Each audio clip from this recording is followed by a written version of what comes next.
Vrindavani Vastra, a sacred testament of Assamese heritage. The Vrindavani Vastra stand as one of the most extraordinary cultural and spiritual creation in the history of Assam. It was woven during the 16th century. It reflects the intellectual excellence, artistic depth, and spiritual devotion of the Mahapurush Srimanta Sankardeva, the pioneer of the Neo-Vaishnavism and the proponent of the Ekoharan Nam Dharma. This cloth is not merely a textile, it's a visual inscription. It embodies the transformative power of art as a medium for religious expression. The origin of this Vastra can be traced to the spiritual curiosity of the Koch King Nara Narayan, when he shouted the depiction of the Sri Krishna's divine Vrindavan's Leela. To fulfill this request, Mahapurush Srimanta Sankardeva assembled 12 exceptionally skilled weavers or marolis from the Borpeta Statikusis region under the guidance of the Mathura's Guwahati. Over the nearly a span of years, these artisans prepared this magnificent fabric, measuring 120 hands in length and 60 hands in breadth, immersed in dedication, reverence, and unwavering labor. The weaving techniques that has been used while preparing this fabric is remarkably advanced in that era, because they used the lampas or the double weaving method. The images were crafted not only by the painting, they used an additional thread on the base surface to give an three-dimensional effect. And because of this three-dimensional effect, the clothes gives the visual of a sculpture quality, which is uncommon in the contemporary textiles.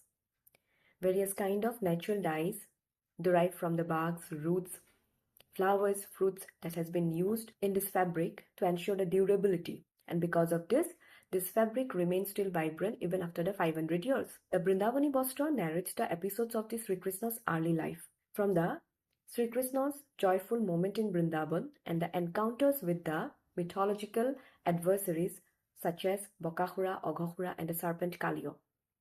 Transcending religious storytelling. It's of the motifs, preserve aspect of the medieval Assam's social life, economic system, artistic tradition, and collective beliefs.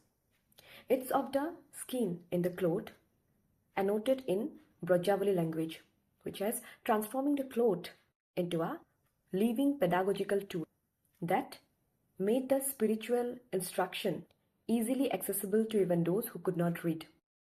And over the past times, this cloth changed hands and eventually reached to the Tibetan Buddhist monastery, and it is called as his sacred Tangkhan. The true identity remained obscured until 1905, when the British journalist Percival Landon collected a portion of this cloth and donated to the British Museum. The true revelation arrived in 1992, when the researcher Rosemary Krill uncovered the true identity behind this Buddhist Tangkhan and proved that it's not a Buddhist Tangkhan, it's a Assamese Vrindavani Vastra, which has been created under this Mahapurush Srimanta Sankardeva. And today, this Vrindavani Vastra is regarded not merely a spiritual, cultural heritage of Assam, but as a symbol of identity. Our Assam government taken this initiative to bring back this sacred historic cloth, a large portion of this cloth, to its homeland in 2027, and also thinking to display it as an exhibition in Assam and also the major cities across the India, and also thinking to prepare, maintain an world-class museum for its preservation and educational use. For the people of Assam to witnessing this historic textile, not merely an act of observation, it will be a cultural awakening, a reconnection with the ancestral pride, and a spiritual experience which is related to the pilgrimage. Thank you.